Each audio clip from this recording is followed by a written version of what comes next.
hum, hum, hum, hiro de lemore tetea, hum,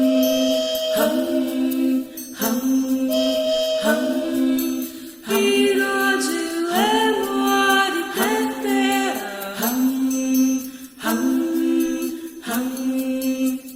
tamarreira que dele queima, que dele queima, que dele queima.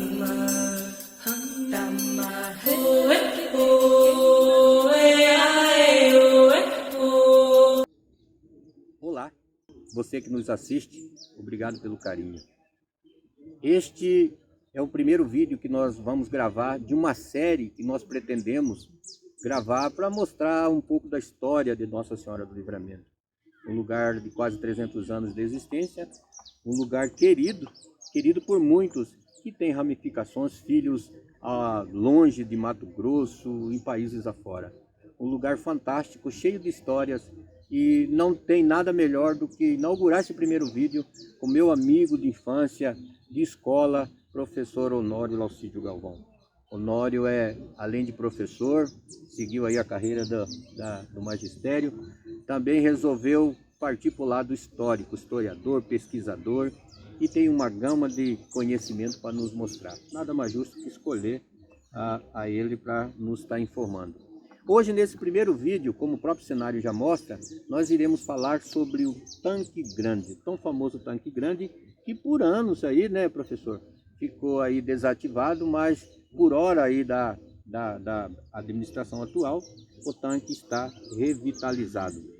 Professor, esse tanque, ele pode ser considerado hoje, pelo que ele foi e pelo que ele está hoje, as pessoas estão vendo aí o cenário ao fundo, ele pode ser considerado hoje um atrativo turístico para o livramentense? Primeiramente, Eliseu, eu queria cumprimentá-lo pelo trabalho, pelo seu empenho também, está mostrando as belezas naturais, cênicas de Livramento, a cultura, e te dizer que é um motivo de satisfação estar participando desse quadro seu que tem início hoje.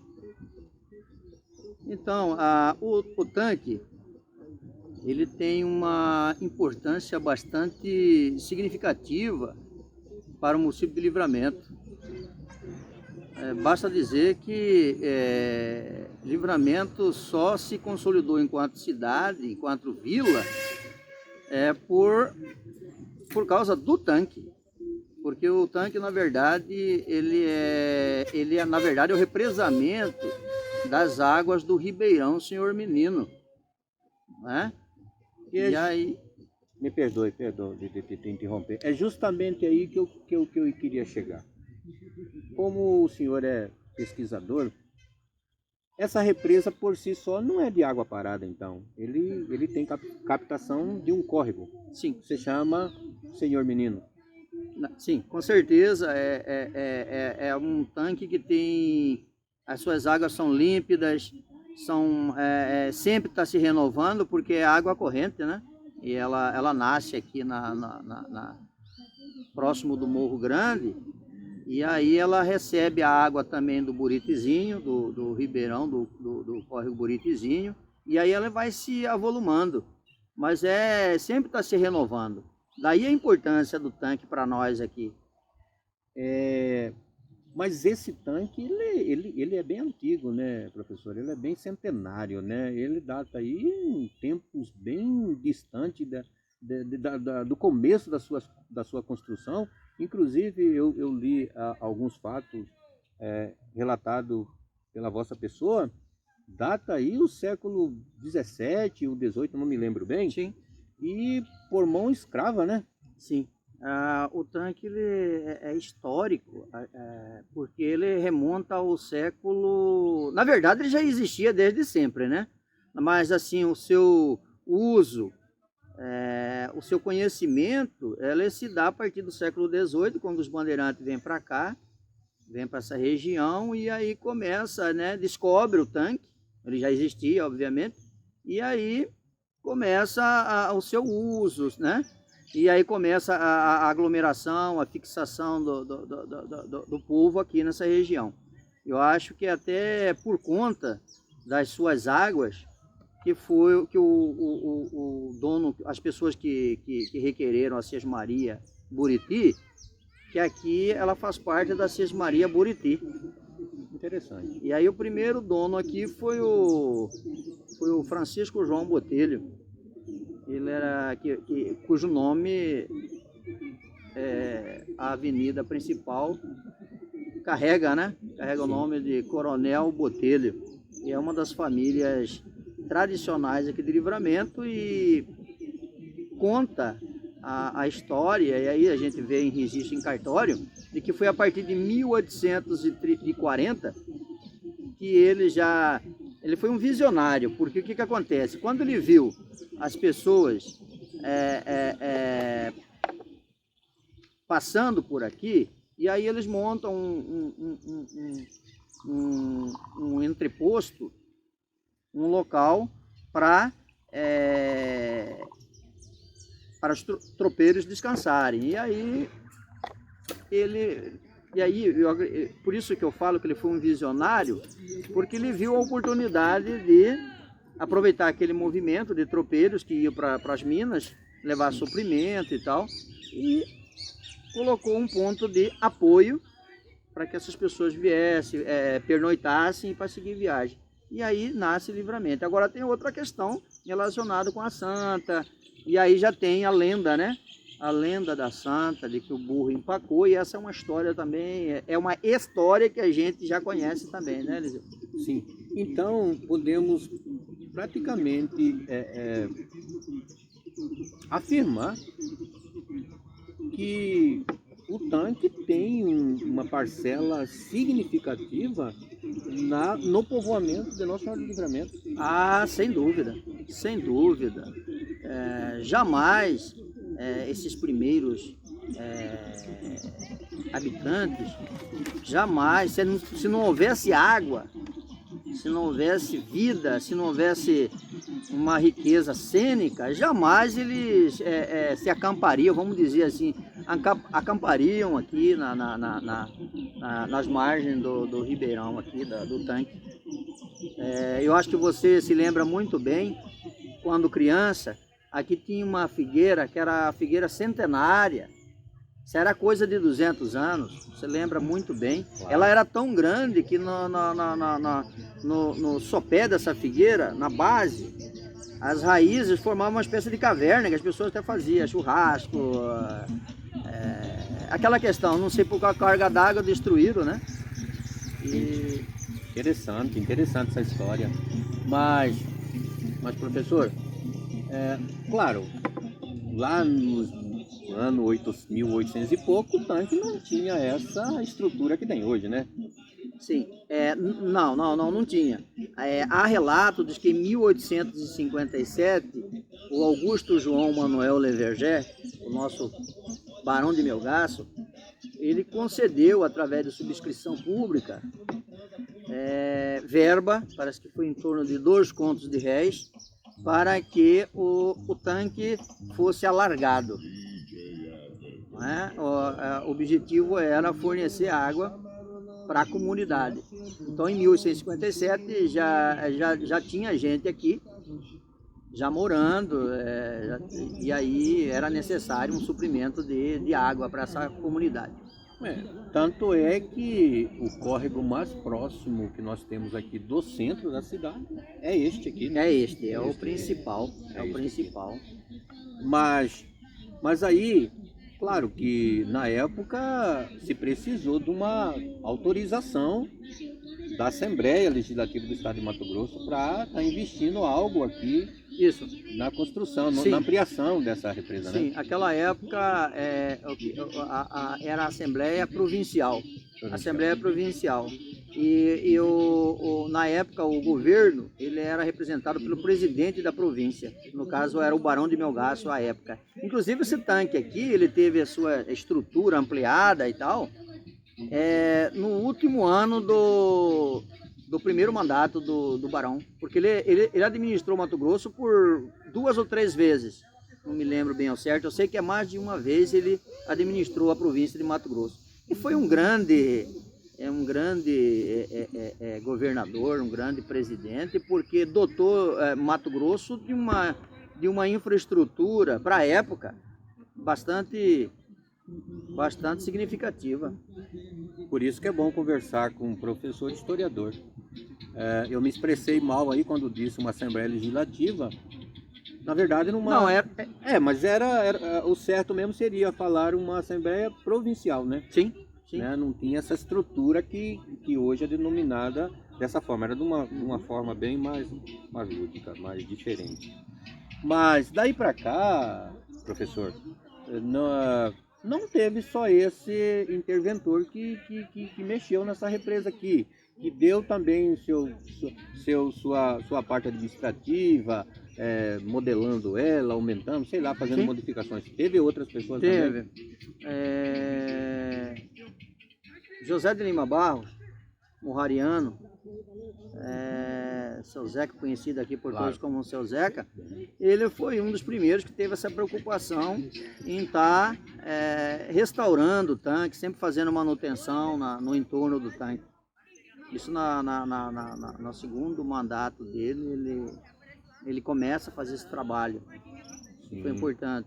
Aí teve outras participações. Aí o doutor Benedito Xavier de Campos também, ele também teve uma preocupação bastante grande. Doutor Acimar Monteiro, na década de 70 também, inclusive na época de Acimar, ele manda construir algumas choupanas que tinha aqui. Me lembro. Tinha uma quadra de vôlei. Teve participação também do prefeito Nereu Botelho? Nereu foi fundamental também. Inclusive, Nereu, ele era tão preocupado em preservar o tanque, que ele fez uma estrutura aqui, mas longe, mas não assim, onde funcionava o Clube Vista Alegre, né? Sim. E ele também foi na gestão de Nereu que aconteceu uma grande limpeza. Professor, então aí nós tivemos aí uma leva de pessoas que também deram sua contribuição. Agora, trazendo para os dias atuais, professor, o seguinte: aqui foram investidos, agora em começo de 2019, na gestão do atual prefeito Silmar de Souza, R$500 mil, fruto de uma emenda parlamentar do ex-deputado Ezequiel Fonseca, né, que com toda certeza o livramentense vai ser grato a ele sempre, né? E Souza deu essa revitalizada nesse espaço que ora aí as pessoas já conhecem, vê.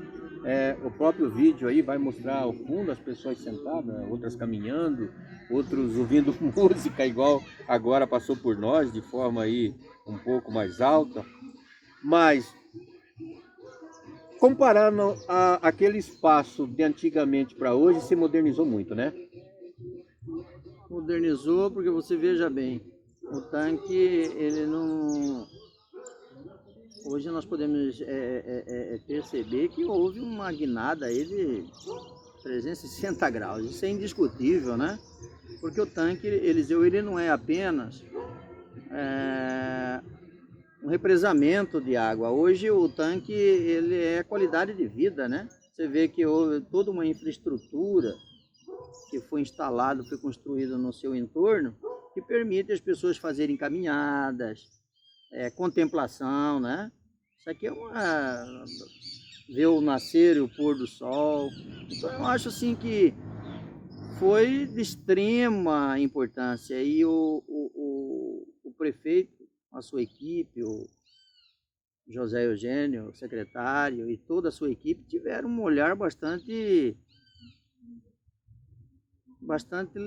importante assim, para dotar o tanque dessa infraestrutura. Eu acho que quem ganhou aí fomos todos nós, munícipes, cidadãos, né, que pagamos nossos impostos, que vivemos aqui, e aí eu acho assim que o tanque foi e está sendo bastante recebido pela comunidade. Não tem quem não se impressione, não tem quem não se vê, que não agradeça essa obra, né? Professor, eu tive aqui quando os primeiros movimentos do maquinário desceu aqui. E eu registrei, eu tenho fotos que marcam o começo dessa obra, não tinha água sequer mais aí. Aliás, o córrego, como o senhor falou, Ribeirão Senhor Menino, sequer passava mais por dentro da represa. Ele estava desviado fora da represa, Meu né? Deus. Já nem existia mais. Então, foi de fato, eu concordo contigo, que foi uma guinada excelente para toda a comunidade. Mas vamos continuar aí com o nosso bate-papo.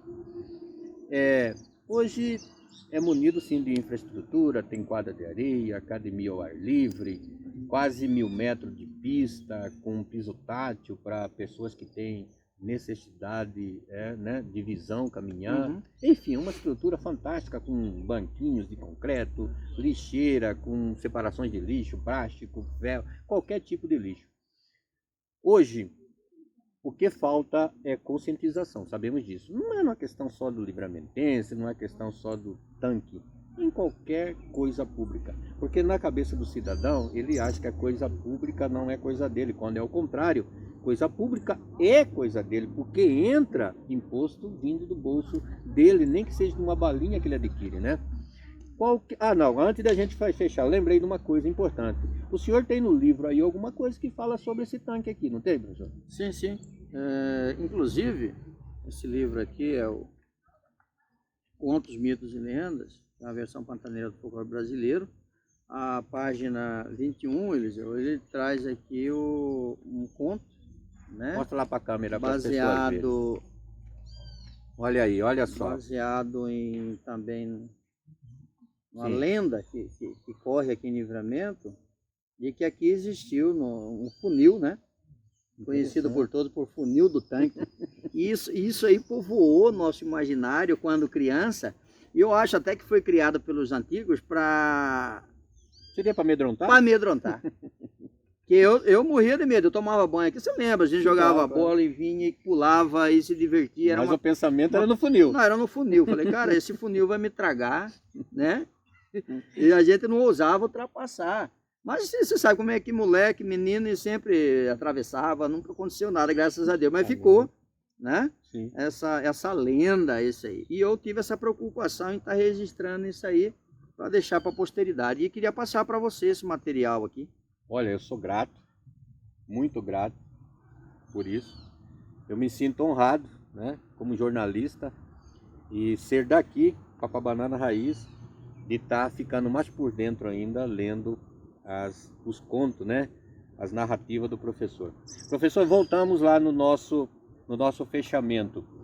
Qual que é o recado que o senhor deixaria para o livramentense e para todos aqueles que viessem a visitar nosso espaço público aqui, de extrema importância, na questão do zelo? Manda teu recado lá para o cidadão. Não, primeiramente, mandar um recado para os nossos representantes do Legislativo, né? Da Câmara, porque hoje as pessoas criticam o prefeito, só que o prefeito, ele não faz nada sem autorização da Câmara, até porque o papel da Câmara é estar legislando, fiscalizando, né? E aí, o que acontece? Aqui aconteceu muita coisa em Livramento, Eliseu, que eu não sei se teve a conivência dos vereadores, e que não era para estar acontecendo. E nós fomos omissos enquanto cidadão, porque a gente também não reclamou. Claro. Aqui nós temos aqui esse espaço aqui. Esse espaço jamais deveria ser construído aqui, que é o centro de eventos. Mas eu não vou culpar o prefeito porque a Câmara foi omissa. Porque se tivesse uma visão preservacionista, jamais poderia ser feito este clube aqui. Era para ter procurado um outro espaço. E aqui, porque se não tivesse o clube, o espaço aqui hoje, esse parque aqui, teria suas dimensões bem mais amplas. Até com campo de futebol. Com certeza. E aí o que acontece? A Câmara foi omissa. Isso não resta dúvida. Outra coisa que prejudicou também o tanque aqui, não sei se você há de convir comigo, foi a construção de uma Coab às margens, a 50 metros do braço do Ribeirão Senhor Menino, que abastece o tanque. Termina Mais uma vez a Câmara foi omissa Na época, o prefeito tinha que ser notificado, tinha que se fazer um estudo de impacto. Eu não sei se for feito, me perdoa, mas eu acho assim que deveria ter um cuidado maior com as belezas naturais nossas, porque isso aqui é eu falei para vocês, isso aqui é qualidade de vida, isso aqui é uma coisa que, isso aqui é a própria identidade do Livramento. Livramento não existiria se não fosse esse tanque. Isso aí é mais do que claro. Então, além da Câmara, nós temos que deixar também um recado para quem frequenta aqui diariamente. Também, isso eu falei para o poder público, agora vamos direcionar nós, cidadãos. Sim. Eu acho que nós também temos que ter essa preocupação. Não só do ponto de vista político também, porque o cidadão ele tem que atuar politicamente, né? Porque muitas vezes nós nos omitimos, nós nos acovardamos. Ah, não vou fazer isso, senão eu vou descontentar o prefeito, ele vai ficar com raiva de mim, mas a gente não vê, como você mesmo disse, que isso é dinheiro público, isso tem a ver conosco, né? Sim, claro. Eu acho assim que eu mando um recado para todos de que nós devemos nos conscientizar e a escola, a gente enquanto educador, nós temos também um papel bastante preponderante no sentido de estar criando não seria conscientizar, mas seria sensibilizar a criança, o adolescente, o jovem, para que ele comece a criar uma consciência ecológica. Isso na Rua Livramento, a gente está vendo isso local, isso aí é em termos global, né? Sim, verdade. Então o que está acontecendo é isso aí, Eliseu. Eu acho assim que nós recebemos, isso aqui é uma dádiva, isso aqui é um presente, e todo presente ele tem que ser bem-vindo e ser valorizado, né, Eliseu? Concordo plenamente com o que o senhor disse, professor, e vou além.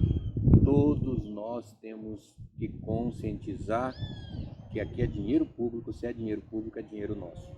E como seres humanos que queremos vida melhores, não só nós, mas para o futuro dos nossos filhos e netos, nós temos que preservar esse espaço fantástico. Eliseu, eu queria antes de... Não sei se ainda tem tempo. Claro, tem sim, pode ficar à vontade. Eu queria fazer aqui um retrospecto histórico. Eu recebi uma carta, isso em 2010, de um senhor nonagenário, quase à beira dos 100 anos, e ele viveu em Livramento e ele se tornou empresário, muito bem sucedido no estado de São Paulo, Ciríaco Pires. E a gente se correspondia, e ele contou-me que, quando criança, aqui tinha um monjolo que foi instalado bem na onde era o ladrão do tanque. Você vê, essa parte, professor, eu não sabia. Tinha uma comporta, aí canalizaram em Pedra Canga para rodar o engenho, que era um monjolo. Sim. A pá enchia d'água e aí batia num pilão. Era para socar grãos para atender a comunidade. Ele foi uma obra que surgiu do engenho do Paulo Alves Freire. O Paulo Alves Freire, ele foi um dos primeiros intendentes de Livramento e era pai do cineiro José Alves Freire, conhecido como José Cavalo. Nossa. Zé Cavalo. Aí tem história pra caramba. Tem uma história fantástica. Então esse tanque aqui, cara, ele é ele não é só apenas um espaço físico. Ele é a própria história do livramentense. Isso aqui inspira cultura, tradição. Então, por isso que eu falo que eu queria parabenizar primeiro você de ter essa preocupação de estar mostrando isso ao prefeito Souza, ao doutor Tiago, que já começa fazendo, ao José Eugênio Maciel, Claro. né? Competente, arrojado, um cara que tem uma visão, inteligente, e que tiveram essa, e ao deputado, né? Ezequiel. Ao Ezequiel, que dotou o município com essa emenda, né? E tiveram essa visão. Porque hoje no mundo inteiro, essa onda preservacionista não é só... Não dá, e eu já fico alegre porque começa aqui. Sim, claro. Né? E eu creio também, Eliseu, pelo que eu conheço o secretário, o prefeito, eu acho que esse projeto, e eu acho até que ele vai ser estendido, porque nós temos também o tanque da várzea. Se me permite, eu vou falar sobre isso agora. Pode preparar aí, vai ser tema nosso do próximo bate-papo entre eu e ele. Por quê?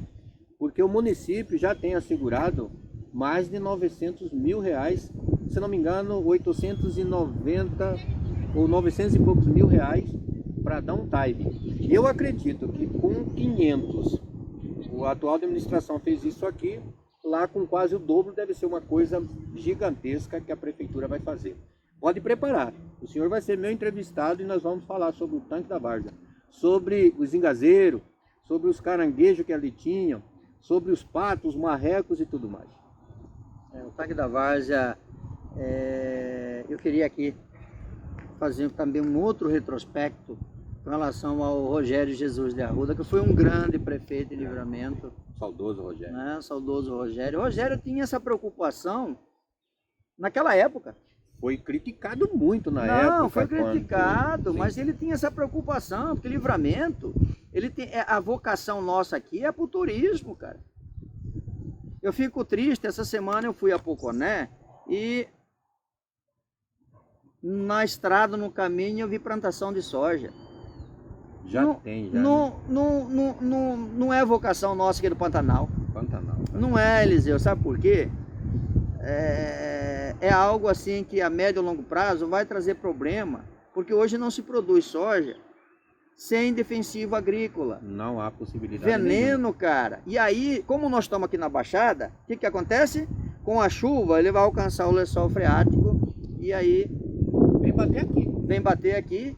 E aí quem vai sofrer com isso somos nós. Não existe. E aí, mais uma vez, as autoridades estão, talvez por inércia, por incompetência, ninguém está reagindo a isso aí. Está muito quieto mesmo. Né? Ninguém tá totalmente Outra quieto. coisa, garimpo. Ah, mas garimpo traz divisa, tem investimento. Eu não sou contra o garimpo. Eu acho que o garimpo, Livramento existe por conta de garimpo. Também. Né? Porque surge no período da mineração e tal. E eu acho que teria que ter uma lei para obrigar o garimpeiro. Você tirou a terra aqui deste buraco, trabalhou, moeu, extraiu ouro, beleza, agora você vai devolver esse dejeto nesse buraco, para não ficar cratera. Outra coisa, hoje eles estão mudando totalmente a paisagem. Você vai aqui para Tarumã, você olha assim, montanha onde não tinha... Onde não tinha montanha. Até dá susto falei, na gente. Não, peraí, pô, eu passei aqui não tinha essa montanha. Aí eu fui a Poconé, para lá de Cangas, olhei para cima uma montanha. Falei, não, aqui não tinha montanha. Quer dizer, está fazendo toda uma transformação na paisagem natural.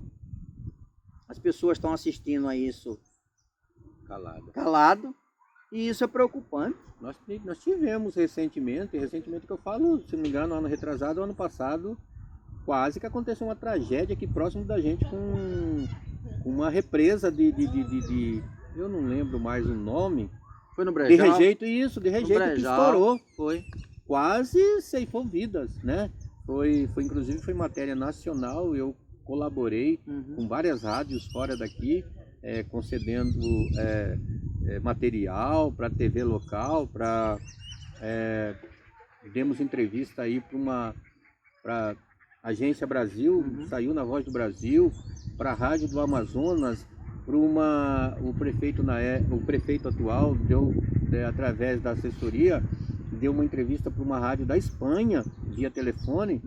Então você vê a dimensão, a preocupação. As pessoas têm mais preocupação, as pessoas lá de fora têm mais preocupação com a coisa ambiental do que nós mesmos. Do que nós aqui. Eliseu, eu queria também fazer uma parte aqui, mais uma. Sim.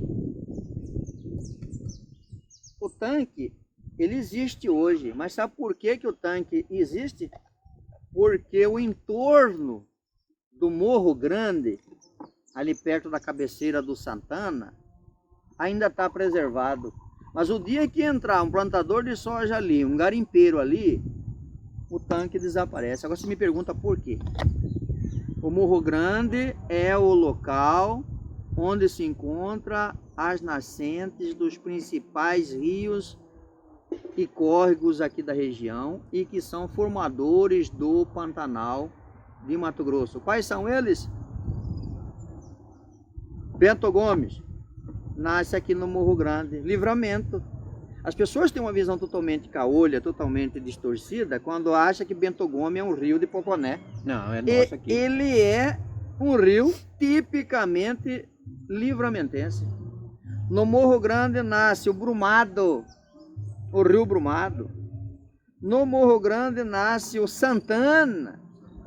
O Santana, ele deságua no Bento Gomes, o Bento Gomes deságua no Cuiabá.